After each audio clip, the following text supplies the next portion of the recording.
saludo para todos y bienvenidos al preuniversitario ABA, Apoyo Virtual para la Admisión Universidad de Antioquia. Mi nombre es Laura María Rodríguez y el día de hoy vamos a abordar el tema de sinónimos y antónimos. La idea es que vamos a mirar conceptos muy básicos a partir de esa temática que se va a abordar durante toda la semana, y la idea es que ya ustedes durante la tutoría con los profes de la universidad logren profundizar aún más sobre este tema.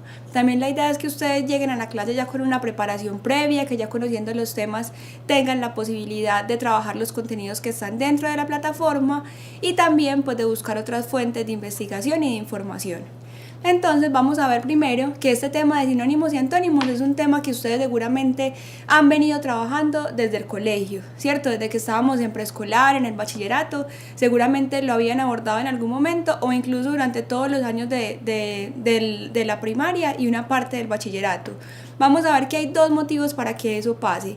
Uno de los motivos es que por medio de los sinónimos y de los antónimos podemos establecer como relaciones y pues relaciones entre palabras y entre significados, y es por medio de las relaciones pues es una de las mejores maneras que tenemos los seres humanos para aprender, porque eso nos va a ayudar a memorizar mejor las palabras, nos ayuda también pues como a la parte de la retención. Ustedes por ejemplo cuando van a memorizar determinado texto, muchas veces es más sencillo si en medio de esa memorización establecen como otro tipo de significados. Entonces por ejemplo pueden hacer un mapa, pueden tomar fotografías, pueden hacer observación. Entre más relaciones tenga uno como para establecer con eso que va a memorizar, pues es mucho más fácil que si por ejemplo uno únicamente toma un texto e intenta memorizarlo de forma literal. Entonces por ejemplo en los colegios ustedes deben recordar que aparecía mucho este tipo de imágenes, ¿cierto? Este tipo de relaciones entre opuestos, pero que en los que no únicamente aparecían las palabras, sino que también aparecían las imágenes. Y eso lo que nos iba a ayudar era a establecer justamente esas relaciones. Entonces, ¿cómo distingo yo entre la felicidad, pero su opuesto que es la tristeza, entre lo alto y lo bajo? Y también va a haber otro objetivo, o había otra intención para que ustedes abordaran este tipo de temas dentro del colegio, y es que los sinónimos y los antónimos nos van a permitir ampliar nuestro léxico.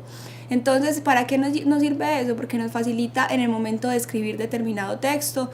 Ya no vamos a utilizar reiteradamente la misma palabra porque no conocemos más, sino que vamos a buscar sinónimos, vamos a mirar de pronto si en el inicio del párrafo utiliza esta palabra, entonces ya sé que al final debo buscar otra que, aunque intento decir lo mismo porque estoy concluyendo sobre un mismo tema, pues tengo que buscar otra palabra que también me dé ese significado, pero que no se vuelva como redundante en el texto. También entonces para eso seguramente ustedes lo abordaron dentro del colegio.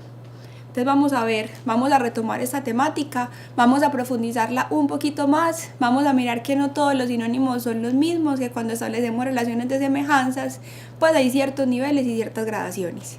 Entonces vamos a iniciar con el significado que nos brinda la RAE, ¿cierto? El diccionario de la Real Academia y el Panhispánico de Dudas, que define sinónimo como aquellas palabras que tienen el mismo significado de otras, es decir, son unidades léxicas con distinto significante, pero igual significado.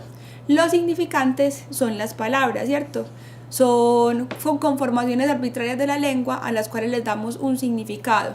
Entonces vamos a ver que significantes como amar, como querer, apreciar, estimar, idolatrar y adorar significan sentir afecto hacia alguien o hacia algo. Entonces podemos ver que en este caso son palabras sinónimas, pero también vamos a ver que no es lo mismo cuando yo le digo a alguien que lo quiero a decirle que lo idolatro o que lo adoro, ¿cierto? Yo estoy hablando de una relación de afectividad, ¿cierto?, hacia alguien, pero digamos que hay unas gradaciones, por ejemplo, entre querer, entre amar, entre idolatrar, y eso es lo que vamos a ver pues en los diferentes tipos de sinonimias. Vamos a ver que hay un primer tipo de sinonimia que va a ser la conceptual o total. Aquí los términos o los significantes comparten el mismo significado, hasta el punto de poder sustituir fácilmente una palabra por otra. Por ejemplo, marido y esposo, ¿cierto? Entonces acá es totalmente similar. ¿Qué pasa a veces? Que dentro de determinados contextos no se utiliza tanto una palabra por la otra, pues tiene como dentro de determinados espacios o lugares o familias, pues de pronto la palabra marido no está bien vista y la palabra esposo sí, pero ya son como situaciones muy concretas, pero en sí se pueden pues sustituir la una por la otra. iniciar, por comenzar, morir, fallecer, oftalmólogo y oculista, boda, matrimonio, estudiante, alumno, que por ejemplo esta también es una relación de sinonimia, pero ya cuando uno va a ir a ver la etimología de la palabra, se da cuenta que cuando uno dice alumno está hablando de una persona que no tiene luz o que no tiene como la capacidad para comprender. Entonces por eso muchas veces se dejó de utilizar mucho esa palabra alumno y se empezó a utilizar fue más recurrente una palabra como estudiante. Entonces pues ahí también hay variaciones, pero lo que les digo pues ya son muy puntuales. Abecedario de alfabeto y educar y enseñar. Ahí vamos a ver que de estas palabras hay una sinonimia conceptual total. Hay otro tipo de sinonimias que ya no van a ser así tan evidentes. Por ejemplo, en este caso, lo que va a ser la sinonimia referencial o parcial, la relación en cuanto al significado no es total, lo cual quiere decir que los significantes o los términos solo comparten su significado en determinados contextos.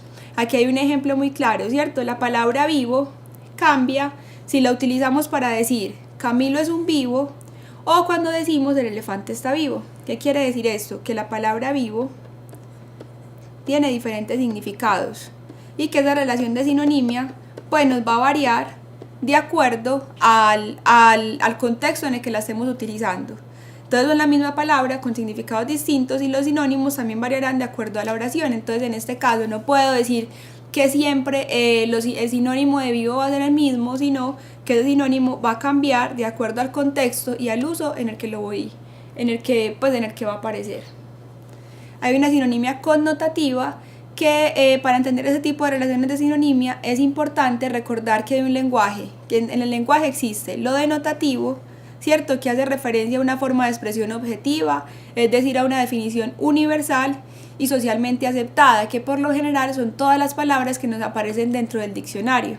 Y por el contrario, hay una forma de expresión connotativa que hace referencia a un lenguaje subjetivo y figurado, que está dado por una persona o por una comunidad en particular para expresar sentimientos, ideologías o pensamientos. Un ejemplo, ¿cuál sería? Por ejemplo, si yo voy a decir que una persona es muy lista o es muy inteligente, de pronto, como estoy de pronto hablando en un lenguaje más coloquial o estoy escribiendo un texto que de pronto es para mis amigos, yo puedo decir que esa persona es un zorro, ¿cierto? Porque es muy lista, porque es muy rápida, porque es muy ágil. Entonces miren que acá no me estoy refiriendo al animal, sino a las cualidades del animal. Estoy utilizando un lenguaje connotativo y también puedo establecer ese tipo de sinonimias, pero miren que aquí no va a ser total. Cuando una persona la vaya a leer debe tener como ese referente cultural, ¿cierto? Ese referente del lugar y del contexto donde la estoy utilizando. También va a aparecer una sinonimia contextual, donde en ciertos contextos se puede establecer relaciones de sinonimia que en otros no se podrían establecer. Entonces en este caso vamos a ver que si estoy hablando de dolor, puedo buscar un sinónimo como aflicción. Entonces yo puedo decir, por ejemplo, que la familia está muy adolorida por la muerte de su hijo, por ejemplo, o que la familia está muy afligida por la muerte de su hijo. Pero si digo que tengo un dolor de muelas, no puedo decir que tengo una aflicción de muelas. Entonces en ese caso vamos a ver que aunque pueden ser términos sinónimos, también de acuerdo al contexto de la oración, pues puedo utilizarlos o no puedo utilizarlos. Entonces ahí pues estamos viendo que hay diferentes tipos de sinonimia. La idea es que ustedes puedan profundizarlo aún más y que comiencen a hacer muchos ejercicios para que puedan profundizar más pues como en esta temática. Ahora vamos a ver el tema de los antónimos. Los antónimos son definidos por el diccionario de la Real Academia de la Lengua como una palabra que respecto a otra expresa una idea opuesta o contraria. Sin embargo, algunos autores han complejizado el término al afirmar que estas relaciones de significado no responden a opuestos claros. Ustedes se acuerdan que en esta segunda diapositiva estábamos viendo estas fichitas, ¿cierto? Y por lo general estas fichitas aparecían más cuando estábamos hablando de antónimos que de sinónimos, porque de pronto es mucho más claro o se nos hace mucho más fácil establecer esa relación entre lo opuesto a determinado término o determinada palabra. Pero vamos a ver que también hay gradaciones y hay como niveles dentro de esos antónimos. Hay antónimos graduales, que son aquellas palabras entre las que no se presenta una oposición absoluta, sino que esta oposición está dada de forma gradual. Por ejemplo, yo puedo decir que alguien es rico o que alguien es pobre. Pero ¿qué pasa en medio de esta relación? Que alguien puede ser de clase media, que alguien puede ser acomodado, ¿cierto? No necesariamente en la vida real esos opuestos son opuestos totales, sino que hay términos, ¿cierto? Y hay gradaciones entre esas dos expresiones. También hay antónimos complementarios. Esos antónimos suponen la existencia de dos términos excluyentes el uno del otro, es decir, no hay ningún nivel de gradación entre ellos dos. Si yo estoy vivo, es porque no estoy muerto, ¿cierto? O si estoy casado, es porque no estoy soltero. Entonces, aquí vemos que la oposición es totalmente excluyente, ¿cierto? Si está el uno es porque no puede estar el otro. Y por último vamos a ver los antónimos recíprocos, que en este caso los términos tienen una relación de interdependencia, ya que el significado de uno está asociado a la existencia del otro, o sea que son necesarios el uno al otro para definirse. Por ejemplo, si yo digo que voy a comprar,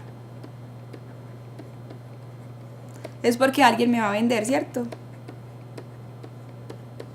O si yo digo que voy a dar, es porque probablemente hay una relación también de recibir.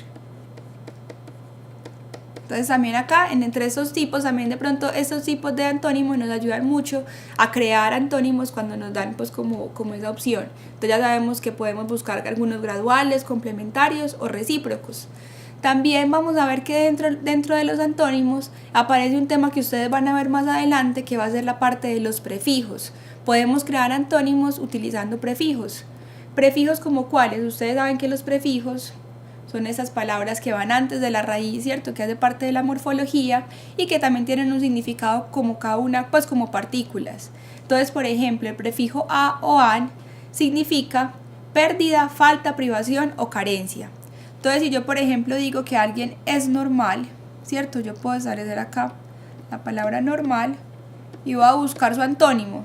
Entonces voy a crear la palabra anormal, que me dice que a esa persona le falta normalidad, carece, pues no es alguien normal, ¿cierto? Entonces es lo opuesto a lo normal.